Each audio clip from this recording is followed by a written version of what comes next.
y a finalement peu de changements. J'étais déjà sur rendez-vous, donc je n'ai absolument pas de créneau sans rendez-vous, et j'ai l'impression que actuellement c'est difficile d'exercer sans rendez-vous avec ce risque de mélange de patients Covid et de patients sains. Je sais pas, il faudrait peut-être que des médecins qui exercent sans rendez-vous interviennent ou laissent un message, mais ça me paraît compliqué comme exercice.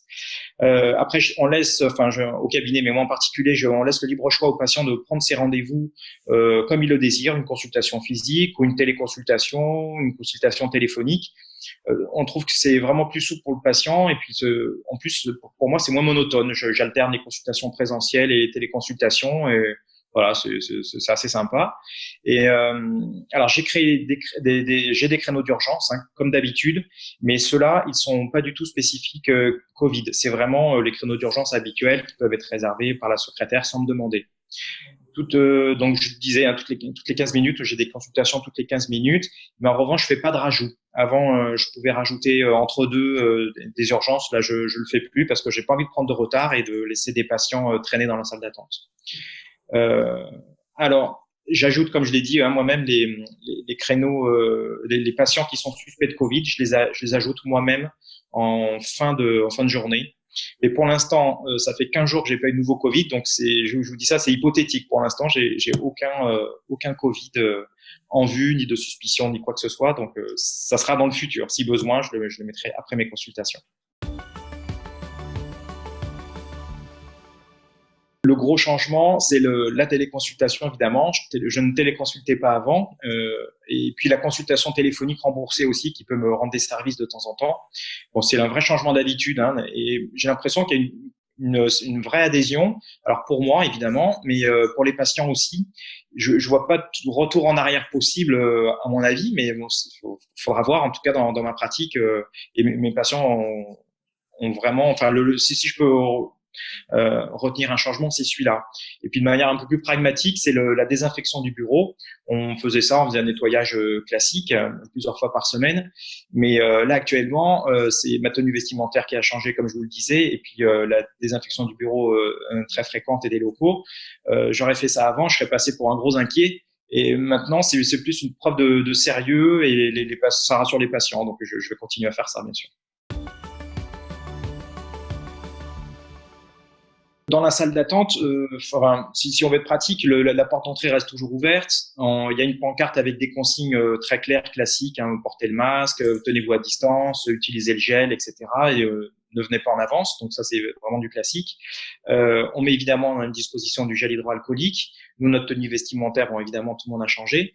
Et la désinfection, donc ça, c'est aussi un gros changement dans notre organisation. La salle d'attente, on la fait une fois par jour le midi parce qu'on estime que le soir, il n'y a pas vraiment de raison puisque le Covid va disparaître dans la nuit, et le matin non plus parce qu'au départ, il n'y a pas de Covid. Ensuite, alors la discussion avec mes associés, on fait tous la même chose. Il est préconisé de désinfecter souvent matériel et surface dans notre bureau. Alors c'est très subjectif le souvent, et personnellement, moi je le fais après chaque patient. Alors c'est une sorte de rituel. J'ai chronométré là, et ça dure à peu près 1 minute, parfois un peu moins. Et je nettoie porte ouverte, ce qui fait que le patient me voit faire, et vraiment ça le rassure. Et quand il rentre, en gros, c'est bien ce que vous faites. Donc je me mets du gel hydroalcoolique à chaque fois que je prends la carte vitale du patient, et ça aussi ils apprécient beaucoup. Donc c'est vraiment des petits détails, mais qui me paraissent incontournables. Après, est-ce qu'il faut le faire après chaque patient? Nous, c'est ce qu'on a décidé, mais c'est pas gravé dans le marbre, hein, bien sûr, hein. Après, dans l'organisation du cabinet, on a réfléchi un bon moment à la façon de fonctionner avec les patients. Donc, comme je vous le disais, qu'il y avait des signes pouvant évoquer le Covid. L'identification en amont nous semble vraiment indispensable par la secrétaire ou en ligne avec le logo Covid-19.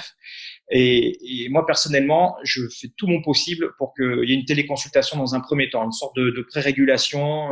Si c'est pas possible, je le prends au téléphone, mais il vient pas en présentiel directement comme ça.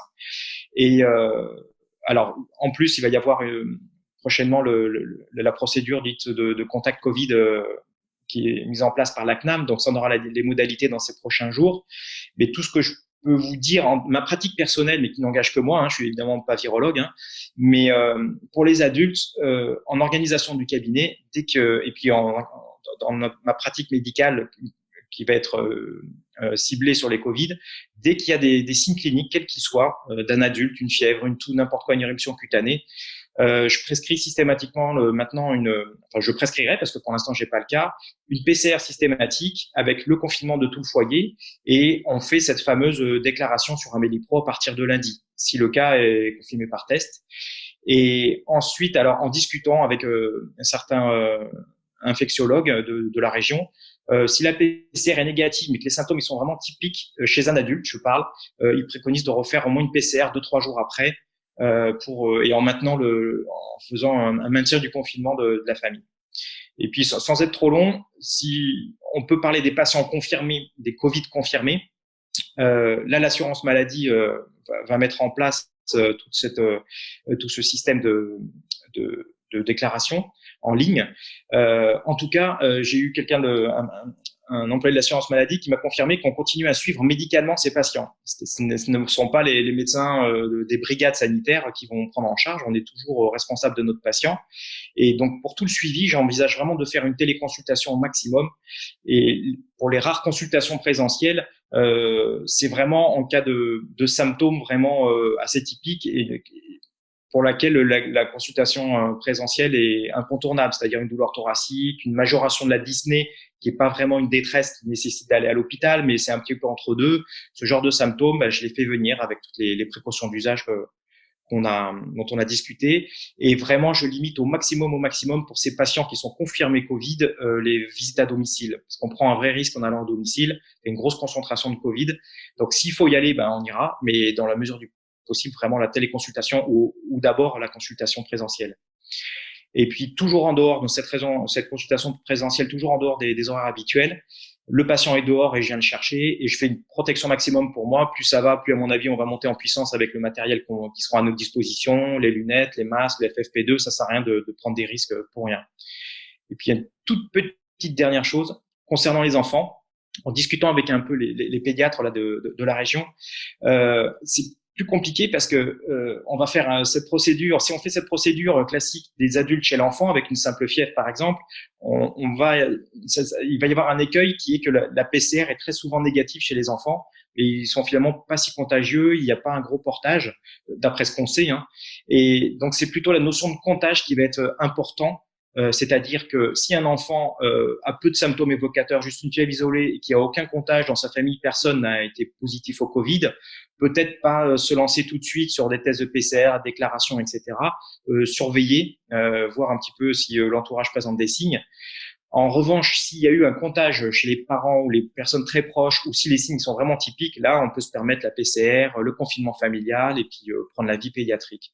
Voilà, c'est ce que j'imagine comme organisation du cabinet qui me semble le plus pragmatique et le plus facile à réaliser. Mais bon, franchement, ça n'engage que moi.